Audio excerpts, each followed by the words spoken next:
Have you ever tried to keep a dog in a bathtub? Try to wash the dog, give it a really good scrubbing? The dog resists. Woof. It's part of the reason that my dog smells the way he does. Good boy. President Obama has begun the process of cleaning up a depressingly long list of Bush administration messes. He's holding them down there in the bathtub, and there is some resistance. There's some resistance from the defenders of the messes. It is time once again for the Rachel Maddow Show's special series on President Obama's cleanup mission. We're calling it Scrub, Rinse, Repeat, because this is going to take a while. The president yesterday ordered the prison at Guantanamo and the secret network of CIA prisons around the world to be closed. Some ex-CIA officials, including at least one who was involved in enhanced interrogation techniques and detentions, applauded the changes. They don't want to be arrested for torture any more than anybody else does. Civil libertarians, of course, cheered the announcement. Those people have this thing about the rule of law. Under the executive orders that were issued, CIA's interrogators cannot question detainees using, quote, any interrogation technique or approach or any treatment related to interrogation that is not authorized by and listed in the Army Field Manual. The Army Field Manual complies with the Geneva Conventions. Yay. But in scrub, rinse, repeat terms, it looked like the new administration may have missed a spot when the president announced a task force to study the effectiveness of the techniques in the Army Field Manual to determine whether it really meets the CIA's needs. Opponents of torture policy had sort of a Pavlovian reaction.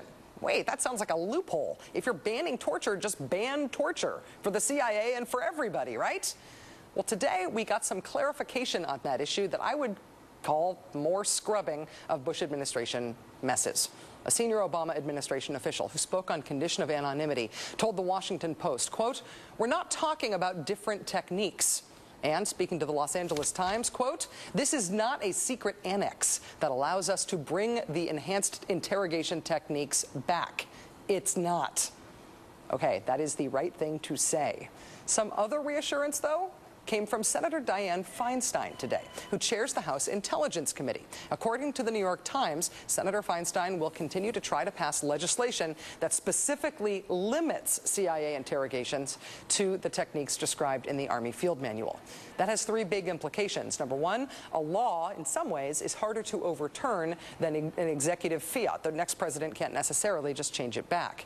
Number two, it settles the issue of torture in a principled, unsecret, simple, easily explainable way, the way it used to be settled before things got really weird and bad about this issue during the Bush administration. And three, it signals that Senator Feinstein herself has found her sea legs on the issue of torture. The senator has come under some unflattering scrutiny in places like this show for her ambiguous statements in the past about the legality of torture and for not fighting hard enough against President Bush's installation of the mess that President Obama now has to fix in the intelligence world. But on this, Senator Feinstein is pushing forward in a direct and clear way. So there was other resistance to the president's ordering of the Guantanamo shutdown today. It was pegged to news that a Saudi national named Saeed al-Shiri, seen in this recent video, was released from Guantanamo in September 2007, and he is now believed to be a leader in al-Qaeda's operations in Yemen. And the resistance said, see, we can't let terrorists go. We can't close the Guantanamo. And in the press, the Associated Press, for example, said, quote, al-Shiri's case highlights the complexity of Obama's decision to shut down the detention center.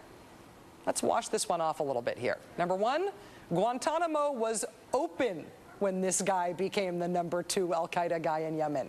Number two, it was the Bush administration that released him. And why? Could it be that he couldn't be prosecuted because he had been picked up through a system that wasn't exactly legal and interrogated through means that weren't exactly producing admissible evidence? Possibly.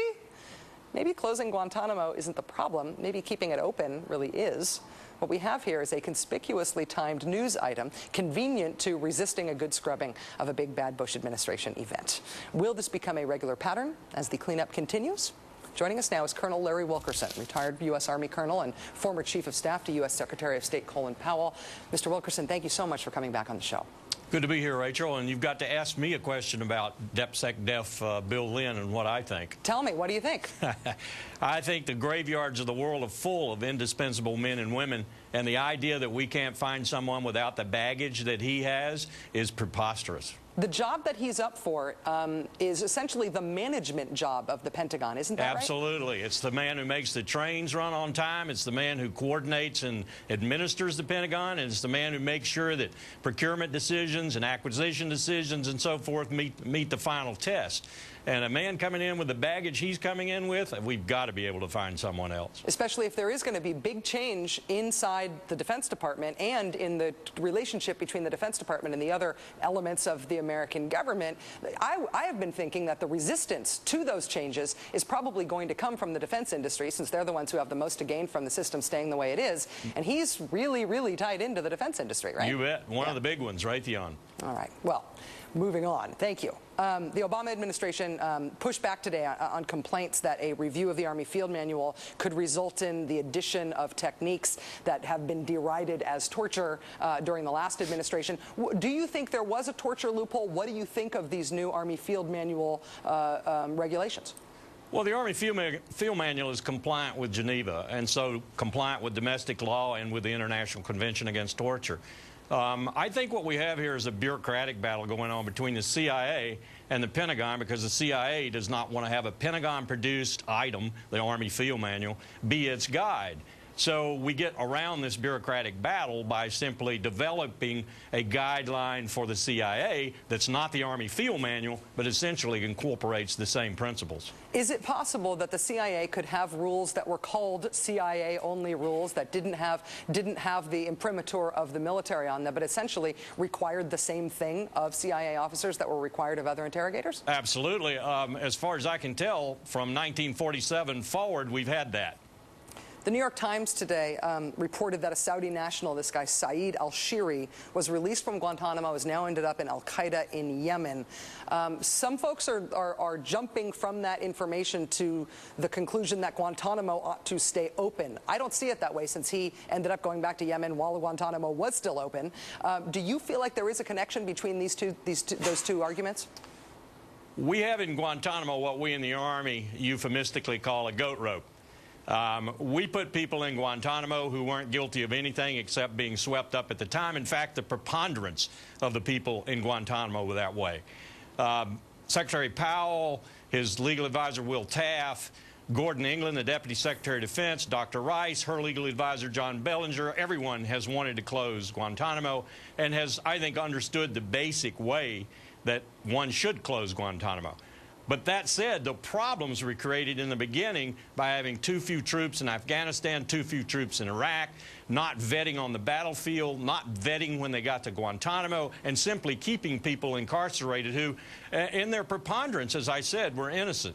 Now, I understand the specifics of this release you referred to, were that the gentleman was repatriated to Saudi Arabia. Yes. He went through a rehabilitation program in Saudi Arabia, and then he was released. Well, if you're going to repatriate someone to Saudi Arabia, you better be darn sure that he doesn't meet your criteria for being a terrorist, because 5 times out of 6, he's going to go right back into a country like Yemen or wherever, and he's going to do what he was doing before, if he was, in fact, a terrorist. I wouldn't discount the fact that he spent so long in Guantanamo as an innocent individual that he now feels like being a terrorist, because that's what Guantanamo is. It's a creator, not a stopper or incarceration point for terrorists. It's a creator of terrorists.